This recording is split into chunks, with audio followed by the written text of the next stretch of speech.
Kidoki Wolfpack, happy Friday. Did it, made another week. This week was pretty brutal. I think my butt has been sore since Monday.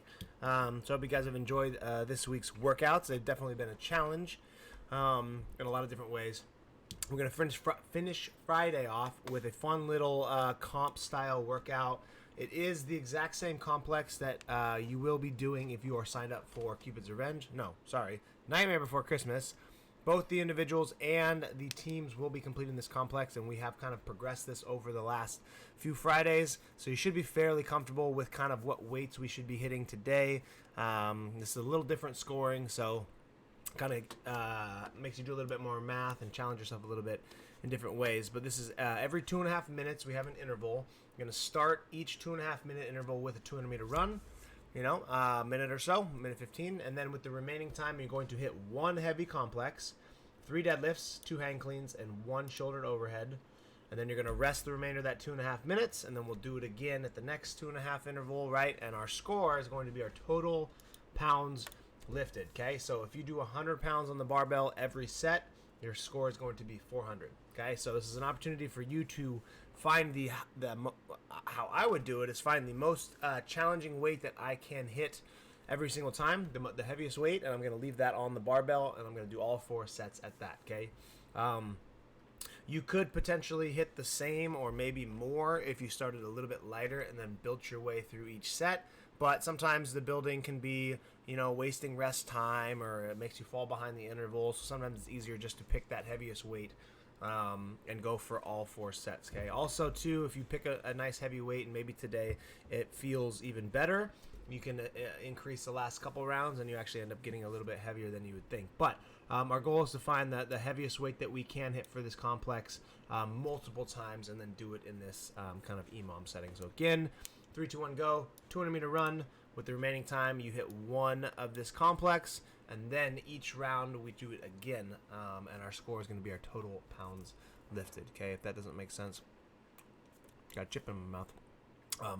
Get with the coach, and they can help you kind of plan for weights. But a good kind of gauge would be whatever we hit last week for our heaviest lift.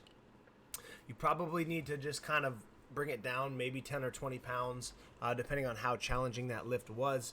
You will get some rest. The 200 meter run will kind of fatigue the posterior chain a little bit, but I don't anticipate it making a huge difference as much as like an assault bike would. It might. I have no idea. I haven't really done this complex with a run, so I can't really speak for that. But try to choose a heavy weight to start with and then kind of go from there and see how it feels. Okay? There's 4 sets of that. Remember, with the hang cleans, the second one is going to be very, very challenging. We've added that 3rd deadlift. Posterior chain is going to be very fatigued. Grip is going to be very fatigued, and so you have to really get as much extension out of that hang clean as possible. That you're not going to have a huge jump, and that pull is going to be a little limited. So again, like what I did last week, and I recommended in my classes, if you can, do the first hang clean as a power clean, a hang power clean. That way you already know when you're doing power cleans, you have to fully extend really hard, really big pull, and it's just kind of priming that really explosive tendency.